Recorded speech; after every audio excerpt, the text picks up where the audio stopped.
ஊருக்கெல்லாம் பாட்டு எழுதுற, எனக்கு ஒரு பாட்டு எழுதக்கூடாதானே? அப்ப அவர் சொன்னாரு, "அண்ணே, உங்கள பார்த்தா கொஞ்சம் பயமா இருக்குண்ணே." அனைவருக்கும் வணக்கம். முத்துவோட 50வது பிறந்த நாள். இந்த 50வது பிறந்த நாளுக்காக மொத்த தமிழ் திரையுலகமே சேர்ந்து இருக்கக்கூடிய ஒரு விழா தான் இந்த விழா. முத்துக்குமார் என் வாழ்க்கையில மட்டும் ஆனந்தயாழை மீட்ல, தமிழ் திரையுலகத்தில் மட்டும் ஆனந்தயாழை மீட்ல, கிட்டத்தட்ட தமிழ்நாட்டில் இருக்கக்கூடிய தமிழ் திரை இசை பாடல்களை கேட்கக்கூடிய எல்லாத்துடைய வீட்லேயும் ஆனந்தயாழை மீட்டிக் கொண்டிருக்கிற, மீட்டப் போகிற, என்றைக்கும் இருக்கக்கூடிய ஒரு பாடலாசிரியர், கவிஞர். அண்ட் அவரை பற்றி சொல்கிறாருன்னா, அவன் ஒரு வரி எழுதியிருந்தான். நான் புறா வளர்க்கும் சுதந்திரத்தை என்னிடமிருந்து பறிக்கிறார் பக்கத்து வீட்டில் புறா வளர்ப்பவர் அப்படின்னு சொல்லி. முத்துக்குமார் என்றைக்குமே பூனை வளர்க்கவே இல்லை, யாருடைய சுதந்திரத்துக்குலையும் தலையிடவும் இல்லை. பூனை வளர்க்கறதுலேருந்து விலகி தன்னுடைய புறாக்களை வளர்த்துட்டே இருந்த ஒரு எளிமையான ஒருத்தன் தான் அவன். அவனோட வரியில் இன்னும் சொல்கிறதா இருந்தால், சிறு புல்லில் உறங்கும் பனியில் தெரியும் மழையின் அளவோ தாங்கவில்லை.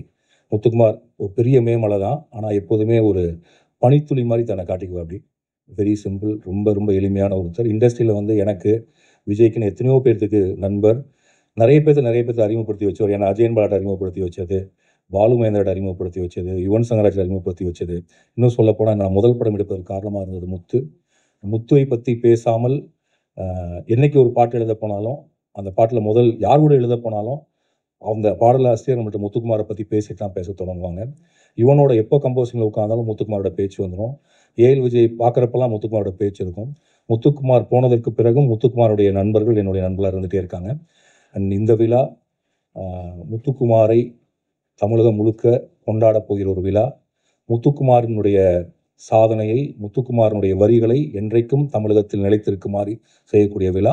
இந்த விழாவிற்கு மீடியா முழுக்க சப்போர்ட் பண்ணோம். அண்ட் இண்டஸ்ட்ரியிலேருந்து எல்லாருமே வராங்க. கிட்டத்தட்ட எல்லா மியூசிக் டைரக்டர்ஸும் வராங்க, எல்லா ஆர்டிஸ்ட்டும் வராங்க. அண்ட் தமிழ் சினிமாவில் இதற்கு முன்பு நடந்திராத ஒரு விழா. முத்துக்குமாருக்காக நாம் அனைவரும் ஒன்றிணைந்திருக்கிறோம் என்பதில் மிக்க மகிழ்ச்சி. வாழ்த்துக்கள். நன்றி.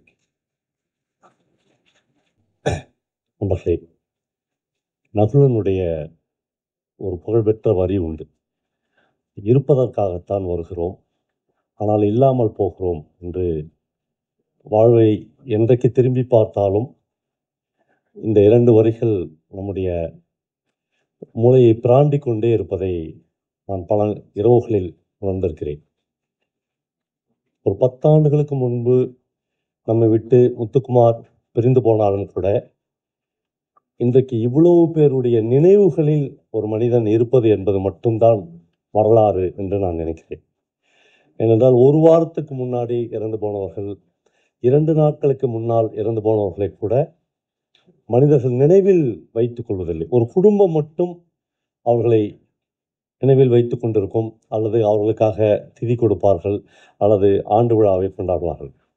ஆனால் முத்துக்குமார் என்கிற ஒரு கவிஞனுடைய நினைவுகளை 10 ஆண்டுகளுக்கு பிறகும் விஜய் மாதிரியான இயக்குநர்கள் மட்டும் இல்லை, தமிழ்நாட்டில் பல இளம் தலைமுறையினர் நினைவில் வைத்து கொண்டிருக்கிறார்கள் என்பதுதான் ரொம்ப ரொம்ப முக்கியமான ஒரு விஷயமாக நான் பார்க்கிறேன்.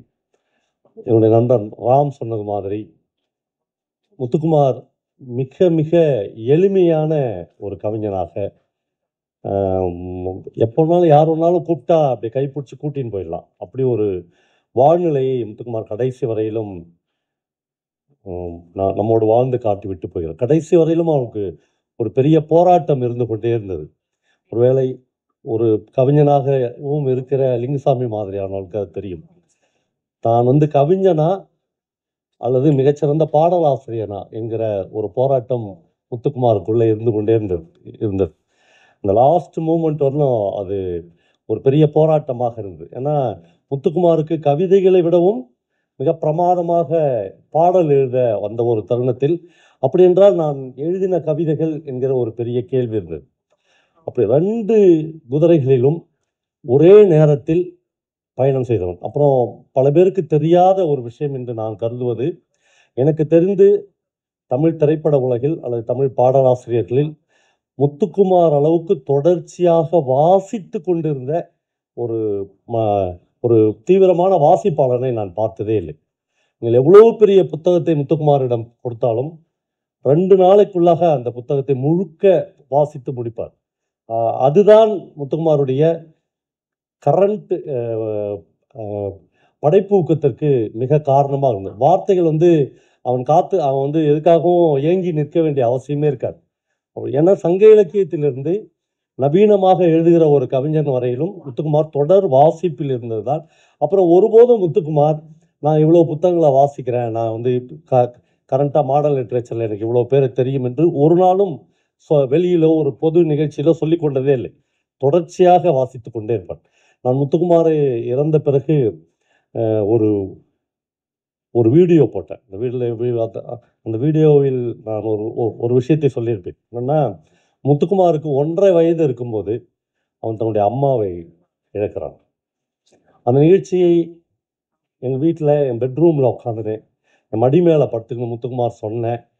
அந்த அந்த நிகழ்வை என்னால் வாழ்க்கையில் மறக்கவே முடியாது. என்னன்னா நான் 1.5 வயசில் எங்கேயோ சுற்றின்னு இருந்தேன். நான் 1.5 வயசோ 4 வயசு இல்லை, சாரி 7 வயசு. ஸ்கூலில் போய் அம்மா இறந்துட்டாங்கன்னு சொல்ல முடியல, வந்து அப்படியே கூட்டின்னு வராங்க. வீட்டுக்கு முன்னாடி ஒரு சின்ன பந்தல் போட்டு இருக்கிறார்கள். அம்மா வந்து ஒரு பெஞ்சில் அம்மாவுடைய பாடி கிடந்தது. இவன் சின்ன பையன், தெரியாது.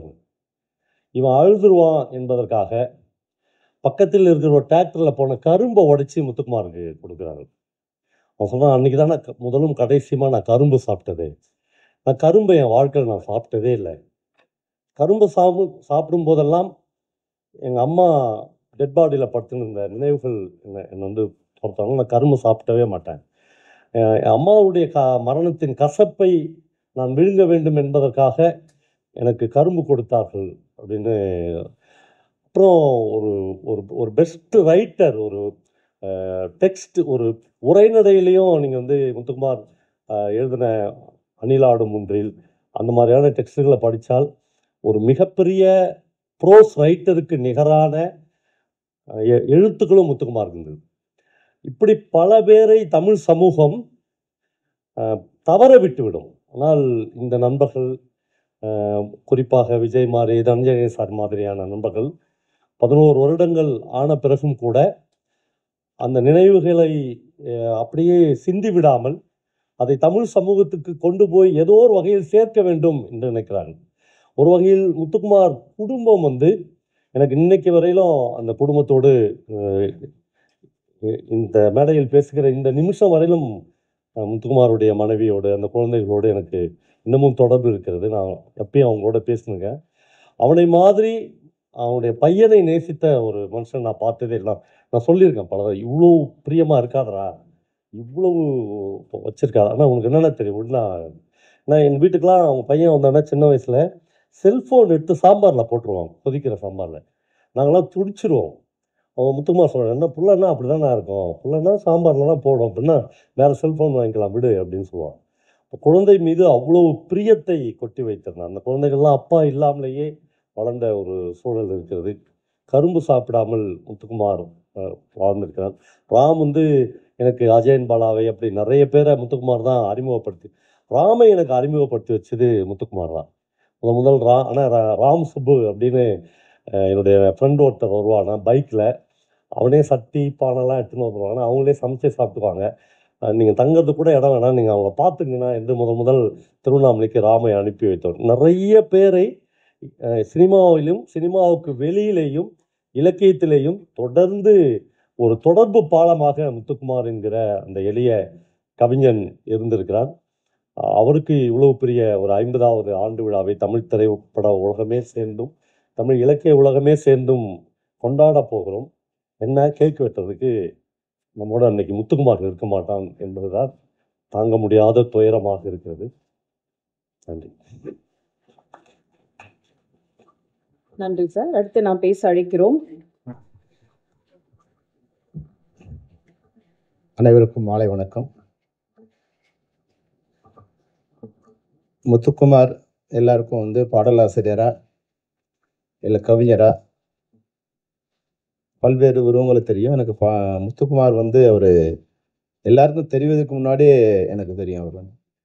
அவர் வந்து என்னோட அண்ணனோட நெருங்கிய நண்பர். என்னுடைய பெரியப்பாவோட மகன் வந்து அவரோட நெருங்கிய நண்பர். ஒரு வகையில் வந்து என்னோட அண்ணன் தான் வந்து என்னை வந்து இந்த கலைத்துறையில் முதல்ல வந்து நாங்கள் பள்ளியில் படிக்கும்போது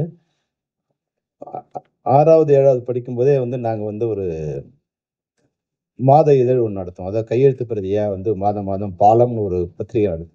எங்கள் அண்ணன் தான் அதுக்கு ஆசிரியர். நான் வந்து அதுக்கு துணை ஆசிரியர்.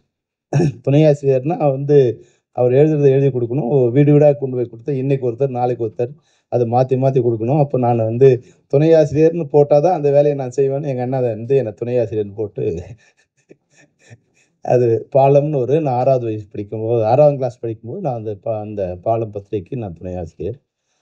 அப்போ என்னோட நான் இந்த கதை படிக்கிறதுல, இப்போ லைப்ரரி கொண்டு போறதுல, அது மாரி நெறைய எங்க அண்ணன் என்ன கூட்டு போவாரு. அவரு இந்த சினிமாவுல வர ட்ரை பண்ணாரா இல்லையான்னு தெரியல. அவரு வந்து அத அங்கேயே எங்க ஊர்லயே தங்கிட்டாரு. நான் சென்னைக்கு வந்து இயக்குனராகி, தயாரிப்பாளராகி, இந்த விஜயவராச்சூர்ல என்னோட ஆஃபீஸ் இருக்கும்போது, எங்க அண்ணன் வந்து இவர கூட்டு வருவாரு. காஞ்சிபுரம் பக்கத்துல வந்து இவரு முத்துக்குமார் வந்து என்னோட ஃப்ரெண்ட்ரா அப்படின்னு கூட்டு வருவாரு. அப்போ நாங்க ரொம்ப பிஸியா இருக்கிறதுல அவர் வந்து பாபா சொன்ன மாரி வந்து அவர் வந்து பாடலாசிரியரா அதுக்காக வரல. வந்து ஒரு கவிதை புத்தகம் வெளியிடுறதுக்கான முயற்சிக்க அதுக்காக வந்தாரு. ஏதாவது உதவி பண்றதா நான் பண்றேன்னு சொன்னேன். எங்க அண்ணன் இல்ல சொன்னாரு. அவர் வந்து வேற மாரி ட்ரை பண்றாரு அப்படின்னு. அப்ப அவரு எப்போ வந்தாலும் என்னுடைய அலுவலகத்துல எல்லாம் நெறைய பேர் ஸ்டே பண்ணியிருப்பாங்க. அவரும் அத ஸ்டே பண்ணியிருந்தாரு. அப்புறம் கொஞ்ச நாள் கழிச்சு என்கிட்ட வந்தாரு. "அண்ணே நான் வந்து ஒரு பாட்டு எழுதியிருக்கேன் படத்துல." "அப்படியாப்பா ரொம்ப நல்லது." அப்படி கொஞ்சம் கொஞ்சமா வரும்போது, அவர் சொல்ல வேண்டிய அவசியம் இல்லாம வந்து தமிழ்நாடு முழுக்க "நா. முத்துக்குமார், நா. முத்துக்குமார்" அப்படின்னு. அப்ப பிரபல்யம் ஆயிட்டாரு. பிரபல்யம் ஆன பிறகு நான் சந்திச்சேன். "என்ன முத்து ஊருக்கெல்லாம் பாட்டு எழுதுற, எனக்கு ஒரு பாட்டு எழுதக்கூடாதான்னு?" அப்ப அவர் சொன்னாரு, "அண்ணே உங்கள பார்த்தா கொஞ்சம் பயமா இருக்குண்ணே எனக்கு." "என்னடா உனக்கு என்னடா பயம்?" அப்படின்னு. "இல்ல, இல்ல நான் பார்க்கும்போது நீங்க வந்து வேற மாதிரி இருந்தீங்க. உங்க ஆஃபீஸ்லயே இருந்தேன். அப்ப வந்து உங்க பார்த்தா எனக்கு வந்து பாட்டு வரமாட்டேங்குதுன்னாரு." அதனால வந்து அவர் வந்து அந்த இதோட ஆனா நான் பார்த்த மிகச்சிறந்த மனிதர்கள்ல அவர் வந்து ஒரு ஞான கிறுக்கன் அவரு. அது இவர் சொன்னார் இல்லையா? நம்ம லிங்குசாமி. ஒரு கட்டத்துல வந்து அவன் பேசுறதே வந்து கவிதையாவோ, பாடல் வரிகளாவோ, இலக்கியமாவோ, அதுபோல வந்து ஒரு சாபமோ என்னவோ யாருன்னா குறைந்த வயதில இறந்துட்டாங்களோ அவங்களும் மிகப்பெரிய கவிஞரா இருந்திருக்காங்க. அது பட்டுக்கோட்டையா இருக்கட்டும், பாரதியாரா இருக்கட்டும். அதெல்லாம் நெறைய நாள் வாழ்ந்தவங்கள நான் குறை சொல்ல எடுத்துக்காதீங்க. அவங்களும் கவிஞர்கள் இருந்திருக்காங்க. ஆனா இவன் வந்து என்னன்னா, அந்த உச்சம் வந்து எனக்கே அவர் பார்த்தா ஷாக்கா இருக்கும். எது பேசினாலும் வந்து அது வந்து ஒரு ஒரு அந்த வரியில வந்து ஒரு பெரிய உயிரும், மிகப்பெரிய விதைகளும் அதுக்குள்ள ஒளிஞ்சிருக்கு. ரொம்ப நீங்க சாதாரணமா யோசிச்சு பாருங்களேன். அம்மாவ பத்தி ஆயிரக்கணக்கான வரிகள் வந்திருக்கு. ஆனா, தெய்வம் தோற்று போகும் தந்தையின் பாசத்துக்கு முன்னாடின்னு ஒரு வரிய அவன் சொன்ன பிறகு தான் வந்து உலகத்துக்கே தெரிஞ்சது. அப்பா அவ்வளோ அன்பானவர்ங்கிற வந்து எல்லாரும் உணர்வோம். ஆனா எப்ப உணர்வோம்னா, அப்பா மறைஞ்ச பிறகு உணர்வோம். எல்லா மகனும் உணர்வாங்க. அப்பா மறைந்த பிறகு அப்பா தான் நம்மோட தெய்வம். ஆனா வாழ்றவங்களுக்கே வந்து வாழும்போதே அப்பா தெய்வங்கிறத உணர்த்தின ஒரு கவிஞன் வந்து முத்துக்குமார். ஆயிரக்கணக்கான வரிகள் வந்திருக்கலாம். ஆனா மக்கள் மனதில சாதாரணமா அது போய் சேர்ந்தக்கூடிய மிகச்சிறந்த மனிதனா முத்துக்குமார். அது மட்டும் இல்லாம அவரு எனக்கு ரொம்ப ஏன் பிடிக்கும்னா, அந்த தமிழ் உணர்வு வந்து நெறைய. தமிழை வைத்து வாழ்ந்தவர் கோடி. ஆனா தமிழ் அவன் வந்து பாவம் அ நம்ம அஜய் சொன்ன மாரி பணம்னா நெறைய கூச்சம். முத்துக்குமாருக்கு வந்து 2 வகையான கூச்சம். ஒண்ணு அவர புகழ்ந்தா கூச்சம். "முத்து உங்க பாட்டு நல்லா இருக்கு" அப்படின்னு சொன்னோனே, "அண்ணே" அப்படின்னு கூச்சப்படுவாரு. இன்னொன்னு எழுதின கம்பெனில சம்பளம் கேட்கறதுக்கு கூச்சம். இதுதான் அவரோட எங்கேயுமே வந்து அவன் சம்பளம் குடுன்னு கேட்டதே இல்ல. எனக்கு தெரிஞ்சு. எந்த கம்பெனிலயும் சம்பளம் குடுன்னு கேட்டதே இல்ல. நான் நெறைய தடவ அவரோட கொஞ்சம் வான்லாம் பண்ணியிருக்கேன். கொஞ்சம் இப்படி இருக்கணும், அப்படி இருக்கலாம் சொல்லியிருக்கேன். இல்லண்ணே அப்படி எல்லாம் மாத்திக்கிட்டேன், அப்படி இருக்கேன், அப்படி இருக்கேன்னு சொல்லிட்டே இருந்தேன். நான் ஏன் வந்து அ மிகப்பெரிய வடுவ எப்படி ஏற்படுத்துனான்னா, அந்த மரணத்துக்கு அவங்க வீட்டுக்கு போம்போது, இது போன்ற உலகத்தின் மிகச்சிறந்த தமிழ் கவிதைகளை எழுதின ஒரு கவிஞனோட வீடு வந்து எப்படி இருக்கக்கூடாதோ அப்படி இருந்தது. அவ்வளோ ஏழ்மையில, இல்ல அவ்வளோ சராசரியான ஒரு மனிதர் வாழற இடமா தான் இருந்தது.